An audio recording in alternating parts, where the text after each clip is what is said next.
Once you are hacked, that is the end. It is out there forever. What I'm passionate about is trying to show people that you can have a digital ID system that is self-sovereign, stays on the device, you choose what you share. We will be actually the first digital document wallet in Thailand, which is in full compliance with the regulator. We're not here as a vendor, we are part of something like much bigger. You can essentially eliminate fraud. The time that will be saved will be astronomical. Welcome back, Rohan. You too, mate. Good to see you. It's like, when was last time? Like 2 months ago? Yeah, something like that. Yeah, back in Bangkok? I think it's going to be a more and more regular occurrence. Why Bangkok? Why Thailand? Why so often? Opportunity. I mean, 70 million people, government momentum, privacy first window 5 years ahead of the West. It's purely opportunity. And in the region, like, you have so many countries in Southeast Asia. So, you obviously Thailand is a focus country, but how about like other countries in Southeast Asia, like Singapore or Vietnam? And Singapore's much more sophisticated. Vietnam is a different animal. It's not like we haven't tried, and those opportunities do exist. But our focus at the moment is on Thailand, and with that we focus our energy on getting the wins. Spreading ourselves too thin over the last 8+ years hasn't worked, and so now with our relationship with Transformational, it's a much more focused outcome for us. But you do have a presence in Vietnam, right? Yeah, absolutely. Well, the whole development team's there. I stood it up all those years ago, and all our technology is developed there, and our fantastic team are delivering the product. I mean, we're operating now in several regions, but the bureaucracy is wildly different from country to country. You can't just expect to penetrate those markets, especially if they're not willing to. Governments will give you they've all got their different agendas, and you have to meet them. And those relationships can take, as we've seen, the better part of a decade to open those doors. Moving forward on the things that are achievable is where we're focused now. Thailand makes sense. I believe that once we kick some goals in Thailand, the other countries can see what is possible. But red tape, bureaucracy, expense, relationships, all those things, they're hard. They're people on the ground. It's not realistic to try and get into those markets unless you're very, very focused. Yeah, and I think it's from us working together, it's worth mentioning to the audience that it's not like, when we talk about digital identity, it's not just a product, but it's a combination of like, obviously you provide the technology, the platform, and on our side, on our end, we have the local knowledge and access. And I think it's the combination of the two that makes it work, hopefully, right? Absolutely. And it depends on what any stakeholder thinks of what digital identity is. And that's different things to different governments and different corporations and how they want to implement that in their markets. So what we provide is a truly private digital identity, which is unique in this space. So whether or not an agency, a government or a corporation wants to take that on, it has to suit their end goals. And I think the Thailand government has shown that it has so many advantages, and it's time to show that can be done. And what do you think about like between like a global or local solution? What's the right approach? Global solutions don't exist. I don't believe it can be done anytime soon. There's too many cooks in the kitchen, essentially. If you want to implement a system, timing is everything. If you can't show the advantages of a system right from its birth to implementation, you're forever putting band-aids, patching it to try and make it what a particular client will want. The platform that we've developed it shows a better way in which you can incorporate all of the needs of a population in this sense. But if that particular client wants to capture different things, i.e. not private things, it may not suit them. So we're focused on, all our energy is put into supplying the product that we've produced in the manner that we've produced it, and not bending to the will of an entity wanting to do it in a different way. It's not how the stack works. Yeah. And from working with regulators, I think like anything that as soon as you say identity, it's quite sensitive. It's a dirty word. Yeah, it's a dirty word. It is. You could put it that way. I've said it in the past too. I even wrote a blog on it. I hate digital identity. One of the reasons it's come to be what it is today is because it is private. And there was a time where I was instructing the whole team, don't use digital ID because of like what COVID brought about in Australia. It was an absolute shit show as far as what it looked like from the outside and how people were being treated and forced down an idea of giving up basically all your personal information to a government.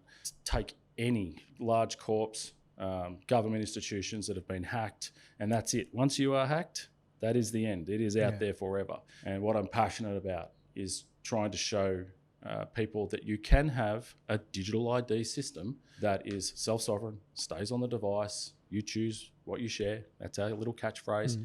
That will protect each citizen with their identity, and they can choose what they want to ultimately share with a third party. And that could be anything from your name and your details, your date of birth. Going back to the point between when you said that there's no real like global solution. I mean, the technology can be global, right? But the reason why it has to be local, it's because as soon as you talk about identity, you touch something that is very sensitive to every single nation, right? And I don't think that any country would be comfortable with like their citizens' identity being like globally available on a platform that they don't really know where it sits, right? Yeah, if you think from an infrastructure standpoint, if you could wipe the slate clean and say to all of the countries that want to implement digital ID platforms that this is how you could do it, protect your citizens, have them feel safe, and not have an environment where you've got honeypot scenarios where your data is centralized, maybe it would be possible. How you could possibly go to the world's governments and say, strip out everything you've already done and implement this is a massive ask. And as you know all too well, I mean, there's so many people involved in the bureaucracy, it would be a very hard sell. And I think that's one of the reasons why Thailand is our focus at the moment, because they are willing to essentially from the ground up put a system in place from something that's quite antiquated into something that could be world leading. B, what does it mean that the World Bank has mentioned us or named us? Okay, so maybe like just a step back on that.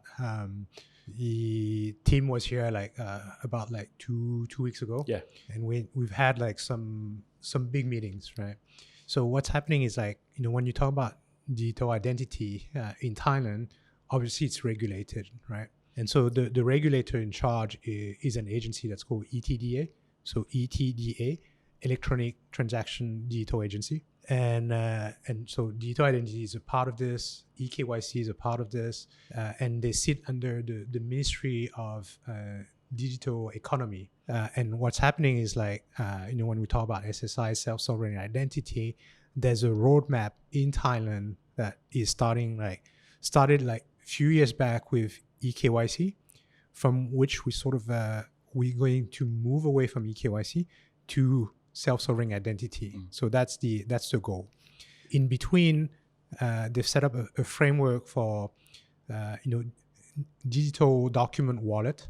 So basically, it's not just actually when we say digital identity, it's a little bit misleading, because we're not talking about like just your ID, but it's actually we're talking about like any official document. So it can be your ID, your house registration, your driving license, your licenses, your business registration. So any official document, and so there's a framework and there's a roadmap for that. And so right now this is what's happening in Thailand. And as part of the framework that the ETD has set up, they are in charge of defining like the standards. And when we say the standards, what's good is that they've looked at what's being done elsewhere, which is why they've involved like the World Bank. So the World Bank is here like as an advisor to say, look, what we're doing in Thailand right now actually is aligned with the sort of global standards, because the idea is like, as you said earlier, there's not a real global solution, but at the end of the day, we need to make sure that it's interoperable. Yes. So if I want to use in the future, I want to use my ID or my passport or any other official document in another country, we should be able to do that, right? And so that's the goal of laying out this framework. It's defining the standards, and because also in Thailand, there's not going to be just one wallet. So if you look at a country like, for instance, Singapore, it was very top down. There's only like one single wallet provider. Thailand has taken a different route where you'll have like a few wallets. You'll have like government-backed wallets. You'll have corporate-backed wallets. But at the end of the day, we just need to make sure that we can talk to each other, so that the users, the citizen, can move. Can move across or use multiple wallets depending on the use cases, right? And that they understand that interoperability is important. Yeah, exactly. Actually, they're even trying to go down to a level like when we look at the journey, trying to almost like standardize the journey. So it might look different from one wallet to the other, but the journey should be like fairly similar, so that when you switch from one wallet to the other, you're not like, jarred. Yeah, exactly. What's going on? It's completely different. So I think the ETDA is very thorough about that process. It's well structured. And coming back to the involvement of the World Bank, so they're working with the ETDA as an advisor, and they've issued a white paper like 2 weeks ago. It's been shared amongst like a working group, but also very importantly to the permanent secretary. So the permanent secretary is like the number two guy behind like the minister of the digital economy. So that was a very important meeting. So he acknowledged the work of the World Bank, and he's the one who's going to push that or accelerate that. So that's very exciting, because I think that, and that's also why you've probably decided also to focus on Thailand, because it's actually happening.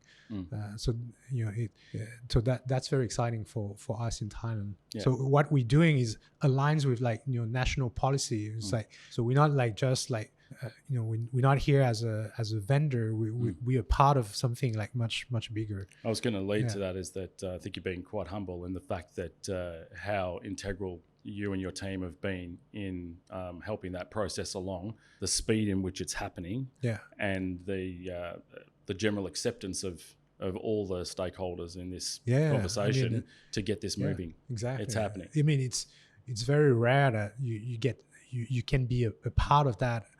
As being like being us, like we're not like government agencies. We're not politicians. Yeah, we're not politicians, but we kind of we kind of in the middle of this. So that's very exciting, and I like to mention this every time when we talk about speed. From a national policy standpoint or working with government agencies, I think we're moving fast.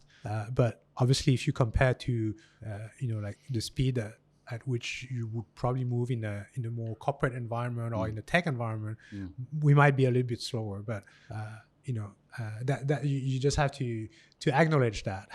Yeah, but it's two sides of the coin, because yes, you're right. I mean, like a startup or something like that, you can get things done very quickly. Yeah, I think the speed of things that are happening is wildly impressive. Yeah. When you compare it to, as we've spoken about and I've written about as well, and maybe we can talk a little bit about it, is how wildly different this will be for the population of Thailand. What it takes for them to do the most basic things now, what they have to adhere to in order to just do the most basic of process with the driver's licenses and then your house certificate and all those things, to get some sort of rudimentary stamp on it, and does it really prove anything, and then to go to a world-class system such as what we're implementing. Yeah. And for anyone who's come to Thailand, who's been to Thailand, for me it's like almost like it's like a bit like payment. Like Thailand was initially very known for being like a cash-based economy. We have very low credit card penetration, and previously we've had QR payments. So like what you see in China, for instance, where people don't use cash but they pay using QR codes. Yes. And in Thailand, it took a bit of a time. It took a while, but suddenly, like when the adoption like happened, it's like now it's like you can pay with QR payment like anywhere. And for me, it's like I think digital identity or digital document wallet is gonna be like the same. People are like, do I want my documents in a wallet? There'll be some hesitation. Yeah, at first there'll be some hesitation, and because like people kind of think they understand the concept, but they haven't experienced the convenience of it. Yeah. Right. But once they start experiencing that, I think you're going to see like the takeoff. I agree. I think when you've got a market such as Thailand, I think you've got like 98% smartphone exactly. penetration. I mean, it makes sense. And when it's going to happen, it's going to happen fast. I agree. Right now, it's like a bit of an uphill battle, right? We just need to get to the top of the mountain, and from there, it's going to be like, hopefully it's going to be an easier. I agree. Yeah, it is. It's definitely an exciting time. It's hard to convey to someone who's not on the ground, has a good scope of what's going on and what we're doing. The speed in which from the start of this year to now, which is not a lot of time in a government speak, to see where we're at and how quickly and it's credit to the government for how quickly they want to put a solution in place and make a change. Yeah, and right now the Thai government has announced like what they call like the One ID policy. And so one ID, as the name suggests, is like having your ID, like verifying yourself like once and you're done, right? It's not like every transaction you do, you have to re-verify or re-KYC yourself. Yeah, crazy. That which is like crazy, right? But that's foreign to people, right? Because everybody's already used to, I need to apply for a loan or a credit card. And I'm going to have to put my passport, scan it, get it certified. It's no different in Australia, right? It's just a standard. And we're bringing about a way in which you can have a certified document, reusable digital identity. And that should set the path for what people see as a standard, in my opinion. Yep. B, what was significant about the 7th of May meeting with the MDES? So like I mentioned earlier, it was a meeting shared by the permanent secretary of the Ministry of Digital Economy. So he's the number 2 guy in the minister, and part of the working group under the ETDA are 10 government agencies and state-owned enterprises. And obviously, one thing we might not have mentioned yet is we work with and through Thailand Post. Thailand Post is obviously a state-owned enterprise. What is or who is Thailand Post? Well, it's the National Post Service. So it's probably like in Australia, it's what we call Australia. Yeah, very, very straightforward. Yes. And the reason we work with them is actually because we're launching like the digital document wallet, which will be branded as Thailand Post wallet. And why Thailand Post is because I think in terms of vision, we align with what they're trying to do.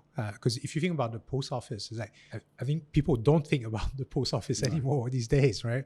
Everything is digital. But the truth is, it's a service that is still used in our daily lives, because your bills, any official documents, it still comes to your post box. Yes. Your physical post box.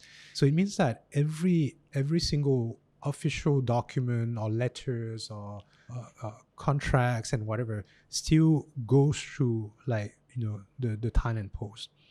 And so their ambition is to say, well, we know that our business is going to be disrupted, right? They're very conscious of that. And so they're saying like, well, the future is digital. So all the documents that are physical today, well, tomorrow they'll become like digital documents. But when we say digital document, it's not just like sending a PDF through an email. It's like, especially with official documents, it's like, how can you like verify these documents, or how can you enable transactions? Because today when you receive like let's say a letter from the revenue department, it's a physical letter. But in the future, when the document turns digital, well, you have that version, and well, you need to pay your taxes. So how do you enable that transaction, right? How do you verify yourselves before you start paying your taxes, for instance? So it's just an example, and the idea is like we can enable all of this through like using the wallet that we're building for Thailand Post. So a Thai person at the moment has a verified credential, which is their original document that they take to the post office, to Thailand Post, to pay a bill, to go through the process with the taxes, as you said. And what we'll be producing is a verified credential within our wallet, and then they don't have to carry that around anymore. So exactly. It becomes safer, and it's not something that's going to be arbitrarily stamped, damaged, lost, etc. I think that's very important for people to understand. And we talk about uptake as well. Surely, I believe, I certainly would, if that's something I can just put into my document wallet once and then use endlessly, limitlessly, that's a pretty attractive proposal. Yeah. And I think there's one very important fact is when now these days everything is online, and you see an increase in scams and falsified documents or stolen identity, which is exactly what our solution is preventing. Right. Yeah, it's a funny thing when you say to the layman, when you're trying to explain the idea of what a verified credential is within the wallet, that you can eliminate fraud. Yeah. You can essentially eliminate fraud. Yeah. We talk about this at ShareRing with how it can be applied to so many things. I personally believe we could end credit card fraud. If you've got a verified document and you attach it to the credit card and you're making a purchase online, same deal. You're going to be able to go into, as a Thai person, and use your verified credentials to do all things. The time that will be saved will be astronomical. Talking to Thai people, when they tell me how long they spend trying to do these things, the value on their time, I think, is very much lost on the bureaucracy of the incumbent system. Yeah. But everyone's always going to be asking when we launch stuff, when we announce stuff. It's important to various different people. But we're looking at June at the moment. Yeah. Do we want to talk about some dates? Yeah, sure. I mean, our first use case, we're actually announcing it on June 10th. But officially, it will be live on June 18th. So what is it? We are currently working with a university. And basically what they want to do is, it's like for students in Thailand, you have to understand that when you apply for a job, might be a surprise to you, but we ask for transcripts, right? Even at my age, I might still get asked for my transcripts, even if it's not relevant anymore. Yeah. Actually, funny story. Like in politics, like all the ministers will be, whoever becomes a minister is actually going to have to provide like the transcript, the university transcripts. Yeah. To prove like their education, and the reason why it's important is because if you're a minister, you need to have like a certain level of education, and you just need to be able to prove that you are capable. You're capable. You can represent the citizen, and so I love this. We should have this in Australia. Yeah. Absolutely. Yeah. So coming back to this, our first use case is going to be working with one of the universities in Thailand, and we'll roll this out to other universities. And so what we're doing is like on June 18th, this university that's called SBAC, is organizing a job fair, which is great for students because it helps students find a job. And so it's solving like a lot of pain points for different actors. One is like for the students, they will have their transcripts in their wallet. So they'll verify themselves, verify their identity. They'll have their verified transcripts in their wallet, right? Which will be issued by the university. And then on the day of the job fair, they have like 20 employers coming to the job fair. And so every station or every booth you go to, if you're interested, you scan like the QR from the employer, takes you to the wallet. You choose like which job you want to apply. And once you've chosen the job, then you can send your verified credential to the employer. And on the employer side, well, once they get your application, your transcripts, well, they actually can also verify. Obviously, they are in our environment on that day, so they know it's verified. But think of like, employers in general. As soon as you receive a transcript, it'll come with a QR. When you scan it, it takes you to our system, and you will know that that transcript is verified. So you cannot falsify like transcripts, which some people do. Yeah, it's immutable within the wallet. Let's just take one step back. So I want to tell the journey for what we're doing at the job fair. So the student will have the ShareRing app, right? And they will load their verified documents on. In this case, it's their transcripts. Yeah. There's going to be booths at this fair with various jobs. It could be a fast food place or a corporate job, or whatever that might be. Yeah. And I want to apply for that job. They're going to scan a QR code, and the vendor will have a copy, should they choose what they want to share with that's relevant to that particular job. And then they've got contact details if they want to pursue a job further. Yeah. So very simple process, very fast, verified, helps the vendor, very quick. It's not you're not pitching every single time. It's seamless because you usually you have to compare that with the traditional process whereby a student has to email the university or go to the website, then wait for a few days before the university replies back, send them the transcript, and send it to the employer. Yeah. And more importantly, once your transcript and your identity is verified, well, you do it once, and then you can send it to how many employers you want. Yeah. And the security layer that's there as well. Like if you send it via email, God knows where it goes. Yeah. Right? So, and I think that's lost on a few people. And this would be a fantastic test case for us. So that's the first use case that we're launching in Thailand. So we're excited because we've been talking about it, and I think it's still very hard for anyone we talk to actually visualize. When we talk to university, we've never mentioned about verified credential because it's not their job to know how it works. It's our job to hide the technology and make it as easy as possible for like the students, the university, and the employers. But just know that it works, and whatever you do is verified essentially. Why is this a once in a lifetime moment?